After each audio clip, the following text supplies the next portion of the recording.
Hello everyone, welcome to Tactica Imperialis and to today's video. Today is going to be a video on Age of Sigmar 2nd edition, or AoS 2 as I'm going to refer to it from here on out. This is not going to be a review of sorts. This isn't going to be going over every single change, reviewing the changes. This is going to be me and a few other people sitting down to talk about the edition as a whole, a bit of a look back on AoS 1, some of the broader mechanics and the changes, and the sort of expectations we have for the game. So I've got a team of people in to help me out, so I'll let them introduce themselves, their armies, and their experience with the game. Hello, I'm Deathbox. I'm very new. I've only played one game with my Corn Bloodbound. Hey, I'm Mr. Floodblood. I play Stormcast and Death. I've been playing since the start of Age of Sigmar, but I haven't actually played that many games. Rowan, barely played. I play Beast Club. Hi, I'm Luke. I've been playing over the last year, and I play Zinch. Video, and I'm Deepkin, and I play a lot of games. Hello, I am Bodran. I actually never played anything about Age of Sigmar, but I am interested in the Sacrosanct Chamber, I guess. Yeah, and for those who are sort of new to the channel, I'm Tactica Imperialis. I play mainly Stormcast with a side of probably Daughters of Cain, though I don't really know. I've been playing AoS since the beginning, and I've got a relative amount of experience, though not as much as some people. And that felt like a real game show intro. Felt like I was running the weakest link for a second there. Anyway, so I guess the best place to start really is, well, AoS 1. I just wanted to do a quick look over of AoS 1, what the edition was like, and whether this new edition was necessary, for want of a better word. Because obviously, we're getting a lot of changes, but was the game in such a state that it needed these changes, etc., etc.? Well, I mean, I didn't get to play very much, but I think most of the changes do seem to be quite positive. So, well, I mean, I don't think it necessarily needed the changes, but more choice and more customization is always a good thing. Yeah, I would agree that it seems to be giving a lot of options to people about what they can do rather than being locked into what they need to do. I mean,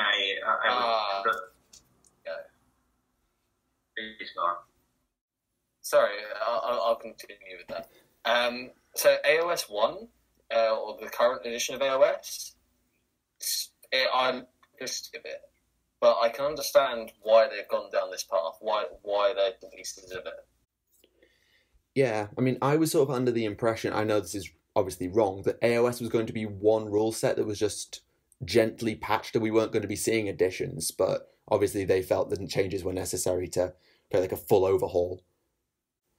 Yeah, I felt that was the whole point of the General's Handbooks, was that they weren't going to be making new editions, but I guess not. Well, I guess the General's Handbooks are basically just like sort of printed FAQs, really.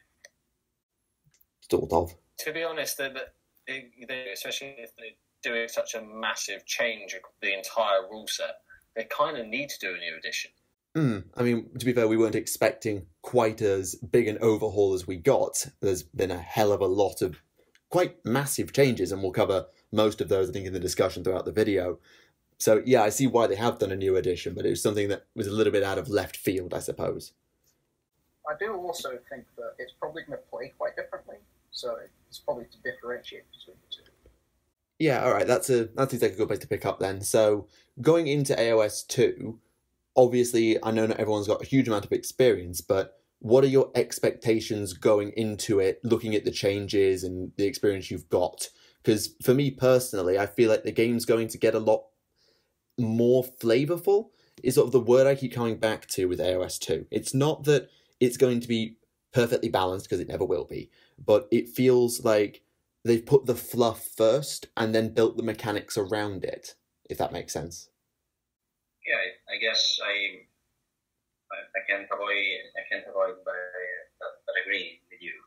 It seems like they, because in the previous, in AoS 1, it kind of tasted like more of a crunchy game than of a fluffy game. Mm-hmm. And with the second edition, it seems like they wish to change this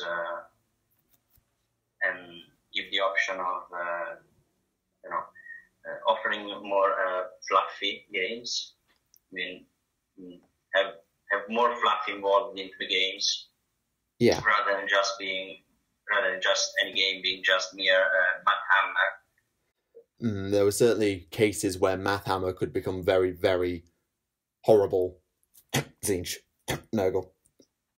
Are you going to take this sin down, Luke?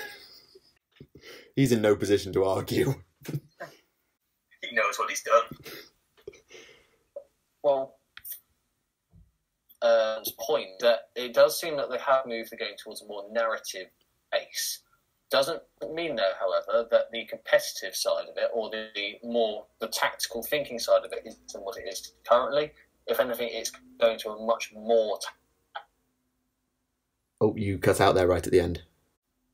So yeah, it seems to be coming towards much more of from a narrative perspective, but it's much more slightly more like 40 in that respect. Yeah, it's a bit 40k-ish, but with a bit more narrative. Okay, yeah, that makes sense. No, go on. For me, one of the biggest changes from coming from 40k to AoS is that AoS has way less upgrades. And I think they're sort of trying to keep that, but add more customization with all these new spells and relics as its hundreds of them. Yeah. Which I think is really good.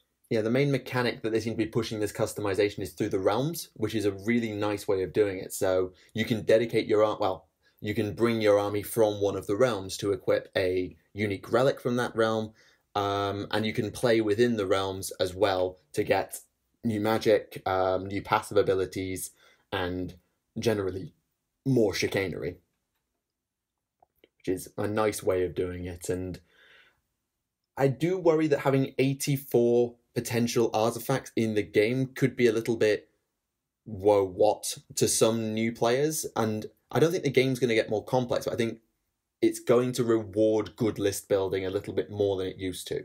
I don't think it's going to get more complex, but I think it's going to get more in-depth. Because I feel like a large difference between 40k and AoS was the customization. It's like, sometimes if you take a squad, you don't even have loads of weapon options and stuff like that. But I feel they're still not doing that, but with the difference between realms and artifacts and all this stuff, they are adding another layer to the game that people can enjoy. Yeah, you've still got the pick up and play aspect that AoS is so good for, but you can really go all in, make tournaments quite a very tactical game, which is really nice. I think it's a good compromise. Yeah, I'd like to add that was now. Bodrum, you started first. Go on. I mean, they seem to be looking for a layering of options without doing just a 40k but fantasy kind of thing. I think that may be a reason why they didn't include more weapon options or equipment loadouts. Possibly. As in, try to not just create a fantasy rip-off of 40k, but rather give AoS its own identity. Yeah, it's got to feel like a different game, but it's still adding to it. Yeah. Well, there's also the fact that all the realm stuff, it seems to be quite modular, so that if you're a new player to the game, you could probably just not play with it, and you'd be perfectly fine. Yeah, that's what they said in the focus. They were like, you can roll off, you can choose, or you can just ignore it altogether. Yeah, I think that's going to be interesting with the tournament people, is how they're going to integrate / sidestep the realm system. I'm very curious to see how TOs will handle it. I feel it's more likely they'll just outright ignore it. Yeah, most likely. It's the simplest option. Or they'll pick one that benefits both bodies equally. If that, I haven't really looked into enough to say if there is one like that. But so just to put a bit of perspective onto it, just from looking at it from a competitive view, like what they'll probably do is they'll probably, for example, at the start of a tournament round, they'll go, right, this game, all the games in this round are taking place in the of roll dice fire, for example. that's the thing. So there's no individual bits and pieces. Going back to the list building points that have been brought up, is that it seems to be you've building your armies in specific ways. Like, for example, looking at how battalions work and bits and pieces like that. I feel like the lists are going to be more key than ever before to make an effective and synergized list. Yeah, like you can still throw a list together from whatever you want and it will work, which is something that AoS has always had that 40k doesn't. AoS doesn't punish you for being bad at list building, but it really rewards you for being good at it. I think is something I've noticed. Exactly my point. Yeah. Is there anything else on that particular topic? And the other thing, as I said before, is like thematics and things, and battalions do feed into that in some ways. And it's interesting that people have kept bringing up 40k, because I wanted to bring this up in terms of the way attitudes have been towards AoS 2. Because when 40k 8th was on its way to us, nobody really knew what to expect, because this was a year ago. Age of Sigmar was, let's not be beating around the bush here. It was not in the best place. It's had a really good year since, but it wasn't great a year ago. And people were concerned about 40k getting the AoS treatment, and people were nervous about it. But this time, I feel like the general attitude to AoS 2 has been quite open-minded and willing to run with the changes and try things out. There's been salt and there's been rage. There always is. This is the internet. But generally, people have been quite open to it. And I think it's just a nice that the AoS community is willing to run with the changes, and it's making the 40k crowd pay attention as well. I mean, I know from the people who are in here, a lot of you are either new from 40k or primarily 40k vets. Well, I feel one reason for that is because the changes aren't quite as drastic as they were. True. And I feel the AoS community is less attached to the rules because it's a relatively new game compared to the 40k community. Yeah, quite possibly. Also, I think GW has built up some trust with its player base that it didn't have when AoS came out, and with all the community stuff they've been doing. And I think that means that the players are more willing to let GW make changes because they think it will have a more positive effect. Yeah, that's a fair assessment. I would agree with that. I just wanted to, it's something I've observed with reactions and opinions and debates that we've been having about AoS 2. So now I think it's probably time we just jump into, not mechanics, but I think it's probably time to get into the nitty-gritty of the game itself. Because one of the biggest changes that's come out of AoS 2, whether for good or for ill, is the summoning rework.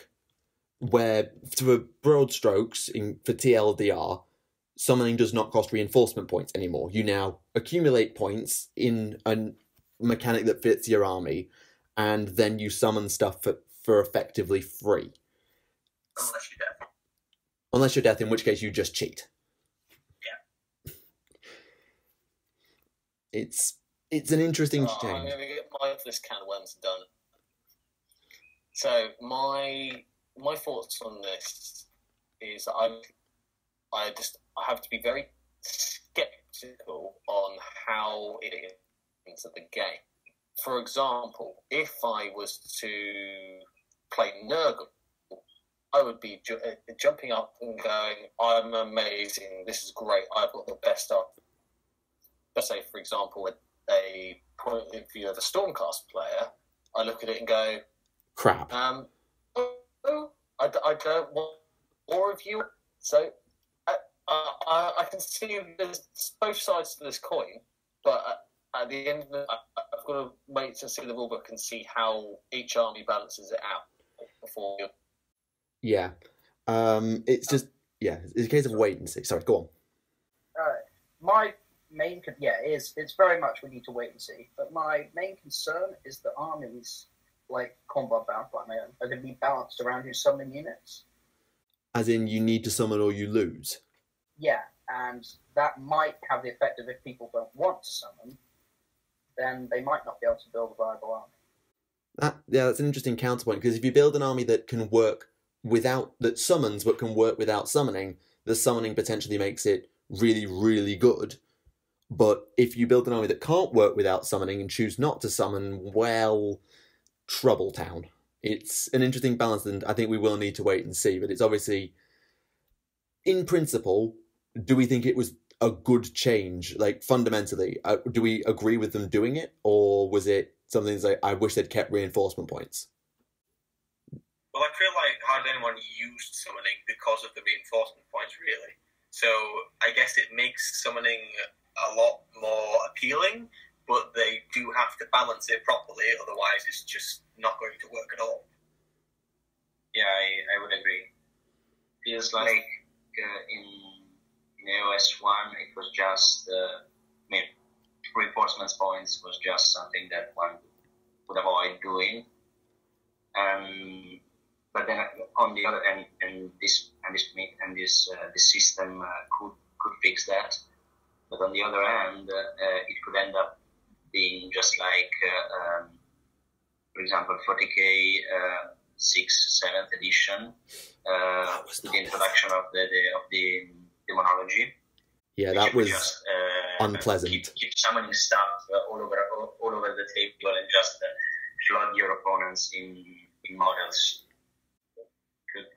Could potentially be problematic. 40k 6th and 7th was an interesting time. Having played through it, it was an interesting time. Yeah. Then again, one could say that, though, in comparison to, so I think it's going to be different compared to 40k 6 because it's built around the army mechanics, not how many dice I can chuck. It's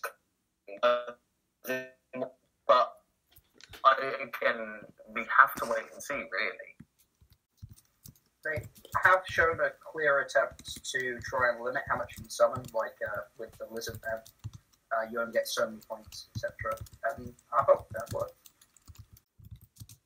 But it does also help that they limit what you can summon, so you can't just summon in big monsters and carnivores and stuff like that anymore.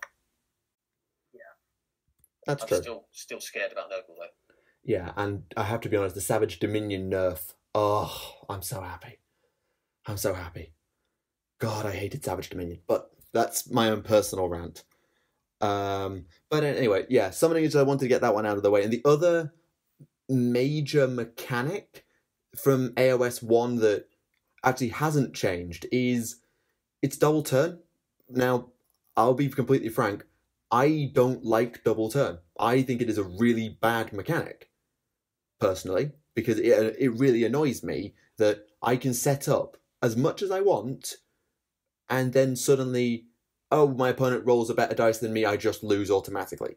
I know that that's partly me being bad at the game, but it's, I don't know. Double turn is not something I like. It might just be me. No, I would agree. I've only played one game, and then double turn actually had quite a positive effect because the person who was losing managed to make a considerable comeback because of it.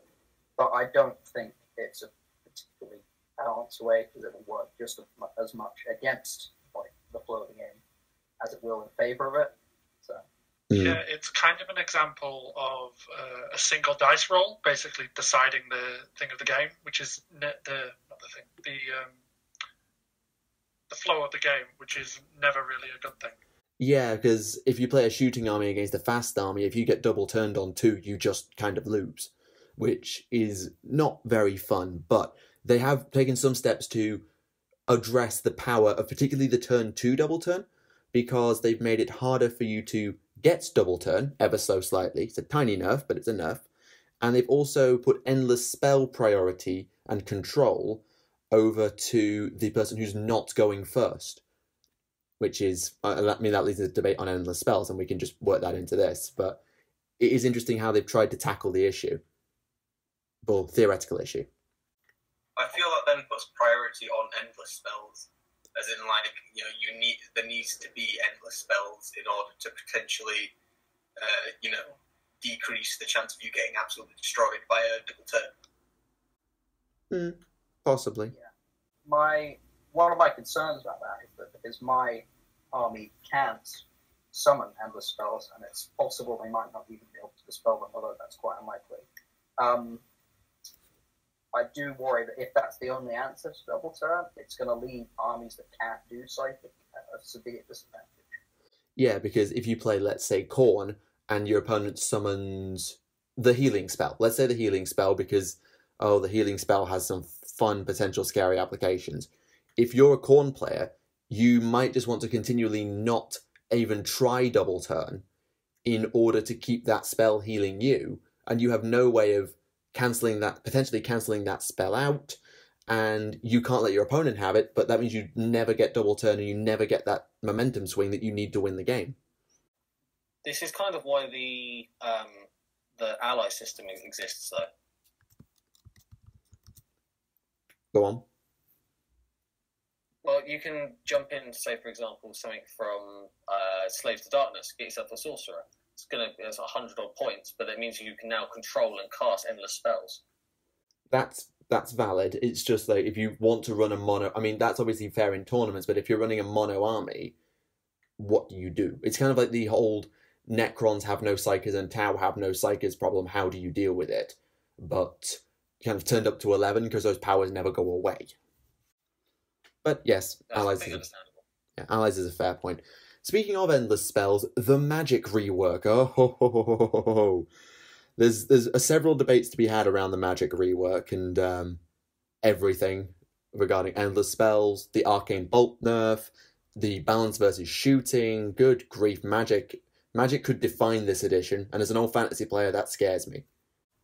As a Khorne player, that scares me as well. Fair. As a Tzeentch player, it does the opposite. I was going to say, as a death player, that excites me. I have no strong feelings, neither here nor there. Yeah. As someone who plays both a magic heavy army and a combat heavy army, I'm interested in how it's going to go. Yeah, I think I agree with the arcane bolt nerf. I especially agree with the arcane bolt nerf. That was just a really good move. The Mystic Shield change, though, I think helps in some respects and hinders in others. Yeah, this is something I say a lot with a lot of balance changes. I agree with the principle of the change. I just worry if it's the right change. Well, I feel the Mystic Shield one was, because there was lots of ways you can, just stack buffs. A Mystic Shield giving you plus saves can really make something hard to kill. Can make something almost invulnerable. Yeah, they've reworked it to re-rolling ones for your saves, just in case you missed it. Which is obviously not as good, but at the same time, it can be better for some units than others, really. No more 2+ re-rolling ones save Nagash. Instead, I'm just going to do it across the entire of my Nighthawns. Yeah.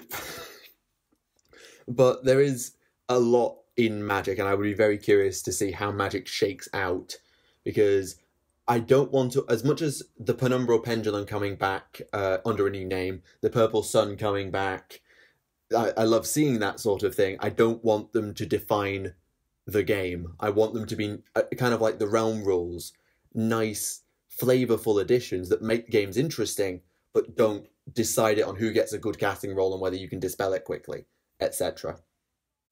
And I know I'm not trying to be like a super negative thing here. I'm just trying to be critical, because there's obviously I'm excited to see what's going to happen with the Magic changes and how the whole game's going to shake out.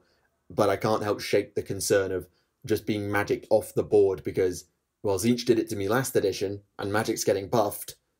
No, thank you. Well, yeah, again, that puts priority. Like, if you're a Magic heavy army and Magic is really powerful, and you go up against an army that doesn't even have Magic, then it's not really a fair game, is it? It's just something to keep an eye on, I think. And the same can be said actually with shooting, because shooting has received 2 nerfs with no buff that we're aware of. The Lookout Sir change, which is a really good change, by the way, in my opinion, and the Can't Shoot Out of Combat change, which I also really, really agree with. I think they're really good changes. Just interesting. I feel like changes that make sense, definitely, because it kind of just didn't make sense from a logic point that you could shoot your weapons out of a combat across the board to a unit. Yeah. That didn't really make sense to me. Sir, there's some Nurglings crawling down the Great Cannon Barrel. Doesn't matter. Shoot the thing half a mile away. Yeah, no. To be fair, I think a lot of these changes have come in because of units like Tzeentch and Skyfires. They were too strong without them, without these nerfs in. But So once, please go on. no, go on. I wasn't really going to say anything of interest. So once again, Tzeentch is the architect. Is the reason of change and improvement. Yeah, I suppose so. It's not even Tzeentch units that I play, because I'm only demons. Yeah, but, I mean, I played Sorry. Tau. You get tarred with the same brush. They have the demon keyword. But yeah, it will be interesting, and I do like the shooting changes because fast cavalry is buffed by it. Heroes, which are an entirely a really interesting character discussion point going forward, get a big buff out of get a small buff out of it, unless they're monsters, in which case they don't deserve it. Well, that was the big difference between like Warhammer coming from Warhammer, being able to hide your lower wound characters behind infantry, so they weren't just absolutely killed. But then in AoS, you go up against a highly ranged army. As soon as he gets in range, he's going to get sniped. Yeah, because obviously back in Fantasy, for those who remember Fantasy, you were hidden in units, you were very, very hard to snipe. But in 40k, the character targeting rules were so powerful, they had to be reworked about 4 different times to this point. So I think they found a nice compromise here, because you can still snipe somebody from half a mile, but you need bloody good aim to do it. Yeah. Well, this is why Ideneth Deepkin have a really strong advantage in this sort of scenario. When you can't target anything apart from the closest unit, you protect a lot of your characters a lot easier. I would agree with that. And then that brings us on, obviously, to heroes, because, the command ability rework, the introduction of command points, the fact that some heroes are necessary for summoning, such as Slann, being generals, and Saurus Astrolith bearers, if we stick to Seraphon, and the fact that death summoning is tied to heroes as well. This is going to be a really good addition for heroes. I think heroes are going to be a lot of fun to play. They'll be powerful, and they'll be very, very fun, I think. Yeah, I always thought that like only having one command option was always really limiting, because you could only choose one from your general, and that was it for the rest of the game. And now being able to choose, I feel that's going to be a massive change. It's going to be great. It's one of the things that I think helps Khorne Bloodbound a lot, actually, is the addition of these command points. Yeah, I would agree. Loads of heroes that they have these amazing command abilities, but you never use them. Yeah, and some armies that don't need it, like Stormcast, you only have about 4 different heroes that have a command ability before you even start, and most of the time they're just kind of nice to haves. But they've countered that problem as well by introducing the new command abilities that are available for all heroes. So I forget their names right now, but the slightly reworked Inspiring Presence, which is a nice change to Inspiring Presence, and then the Better Run and the Better Charge ones. Yeah. Plus the realms, as is Odin's sort of rules league. The realms themselves are also going to give you the ability to use new command abilities, like the Realm of Haish's one, so Realm of Lights. You can give a unit the equivalent of always strike first, but they can't fight later on in that phase. Yeah, it's like the Dark Elf Assassin had the ability to jump the queue, which was... Exactly. It was a powerful ability if used correctly, and again, this adds to what GW was saying about the realms. You don't have to use them, but you're missing out if you don't. Yeah.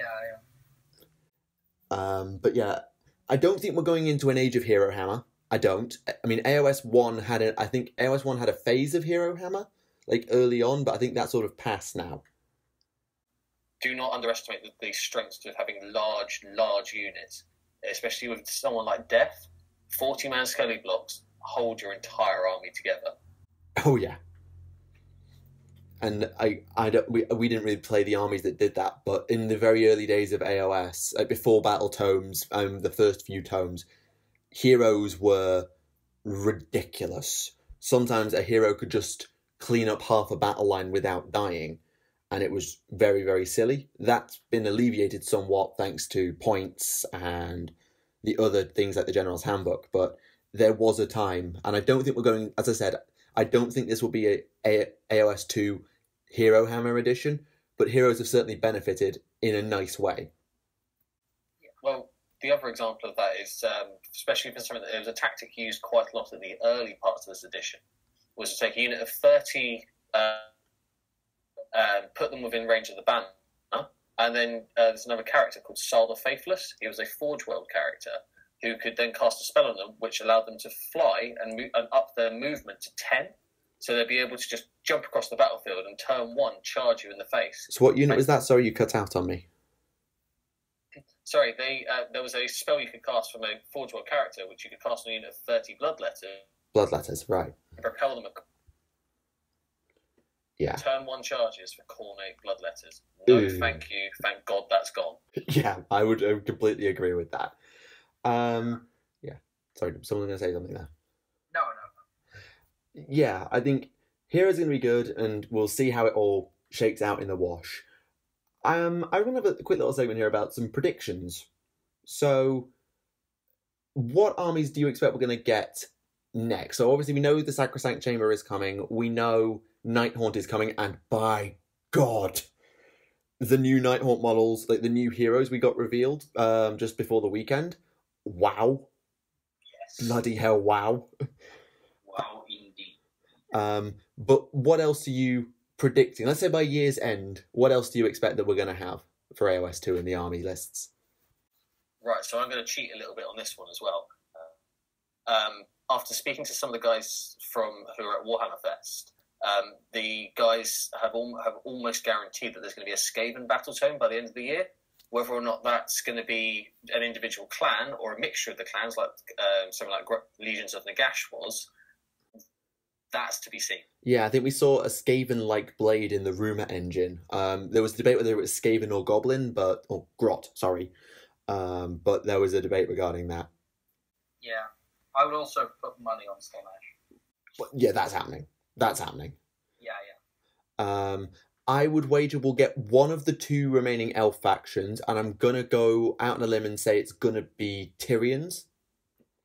I think we're going to get the Light Elves. I think we're more likely to get the Shadow Elves. I know that sounds weird, but between that and some new Grots, hopefully. The reason I would go Light Elves is because we already have some sort of elves that use the Realm of Shadow in the Daughters of Cain, and the Ideneth also are quite slippery and mysterious, and we haven't got anybody aligned to Tyrion and Teclis yet. I mean, Marathi's quite self-serving, but she's more allied to Malerion. That was my sort of thought process. It would give us Heischlaw, mainly. I would also agree, because if you remember, in the Daughters of Cain Codex, we got the name of the Ideneth Deepkin just before they were released. We did. And they have actually hinted at the Light Elves in the Ideneth Deepkin battle, didn't they? I think they did. Yeah. Which to me indicates that it might carry on. True. I must admit, I may be hoping in some distraction things. Destruction, yeah. Because distraction never got any love in these months. That's very true. These core raiders were their last major thing, and that was a while ago. I was still in England, and that was 9 months ago. Then again, also, the same could be said, for example, for Skaven. They only have the pestilence thing, if I recall correctly. Yep. Which could be a nice addition. Yeah, we'll see what comes out. I think now that GW's got the AOS release schedule under control, it'll be interesting to see what we get. And I think one major topic before we wrap up would be what we're thinking the game's going to be like going forward. Obviously, we can't predict the meta. That would be silly. We can't predict what's going to be the power build and what's going to be the best realm to use. We haven't seen all the rules yet. It would be silly to do that.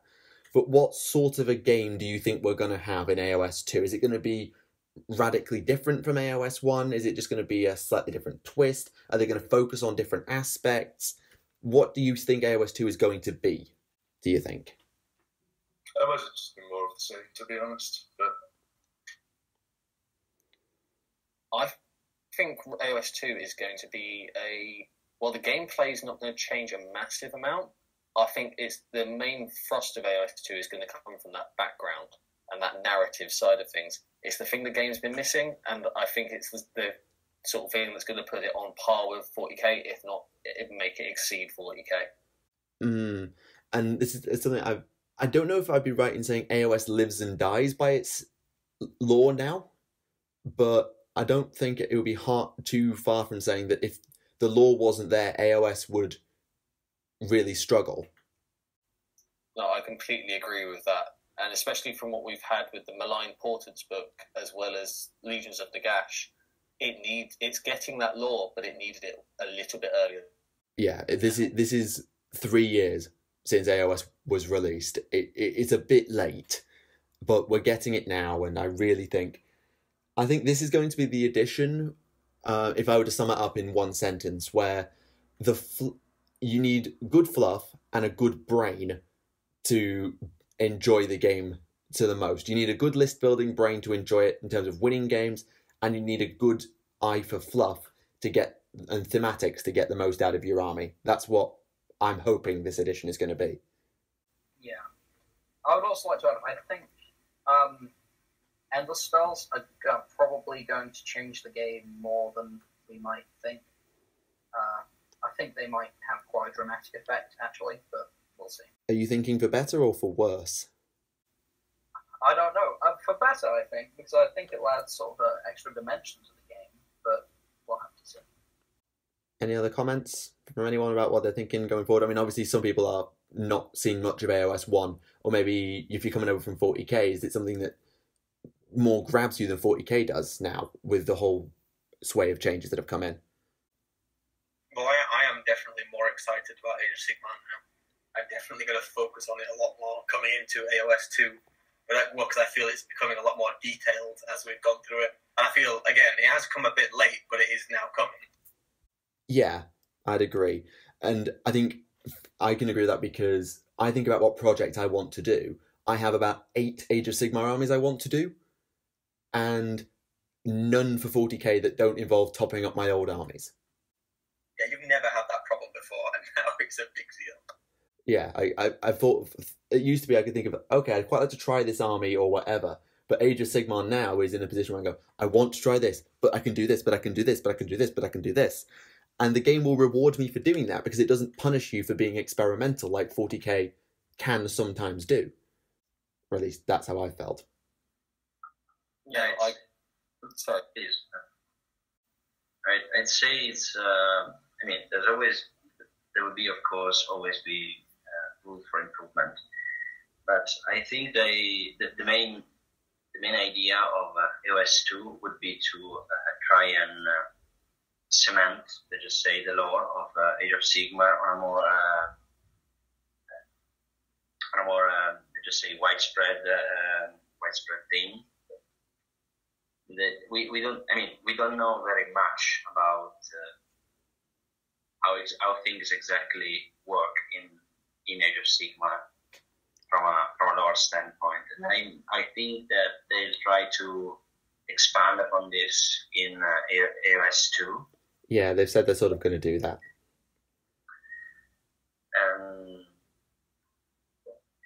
Just say, for example, I see something of this streak in the upcoming Night-Hunt release, for example,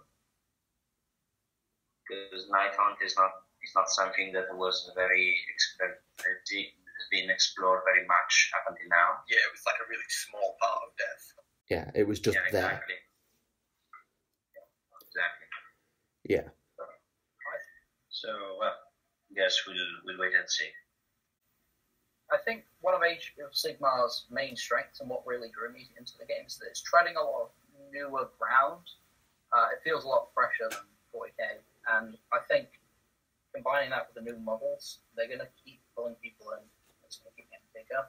But Yeah, and speaking about like lore and things, because 40k's lore, I mean, I've got 100, more than 100 lore videos, I think, by this point, or nearly. 40k's lore is amazing, it's beautiful, it's gorgeous, but there can be sometimes a bit of a disconnect between tabletop and background.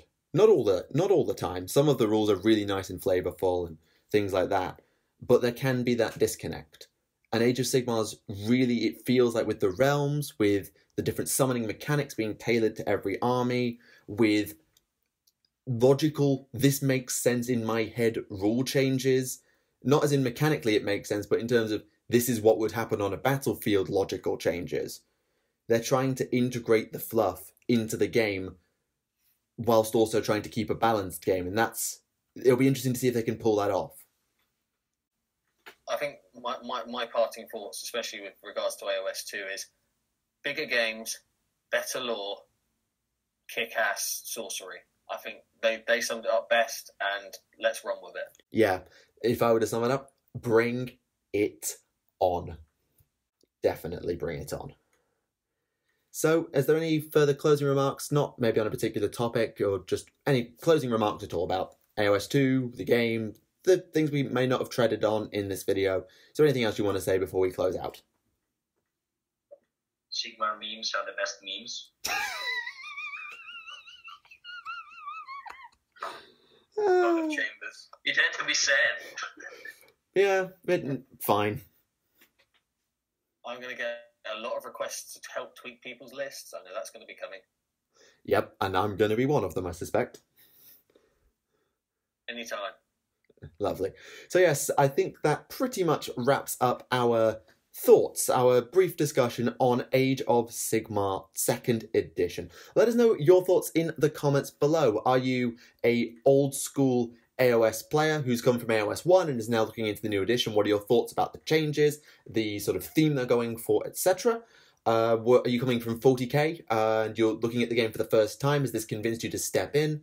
Or are you someone who has maybe just never been into wargaming and this is the first wargame you've ever seen? You've never done 40k, you've never done Horus Heresy, you didn't play fantasy, maybe you're an old fantasy vet coming back, I don't flippin' know. Just let us know your thoughts in the comments. We'll be very interested to see what you have to say. And also, what do you feel about this sort of style of video? Because we're trying some stuff where I can do some stuff with the community and with my gaming group and just sit down, talk sessions about different stuff. Let us know what you think of the format, any suggestions for improvement going forward, because this is something I've really enjoyed doing this and I'd like to do it again in future if we can. So, thank you very much to DatFox, to Mr. Floodblood, to Luke, Rowan, to PGC Video, and to Vodrum for all of your help with this video. It's been very, very useful to get your opinions and open up a broader spectrum of community views on the game. So, thank you very much for watching. This has been Tactica Imperialis, and I'm sure we will see you again with more Age of Sigmar content, either in this style or in some other form. Thank you very much for watching, and goodbye.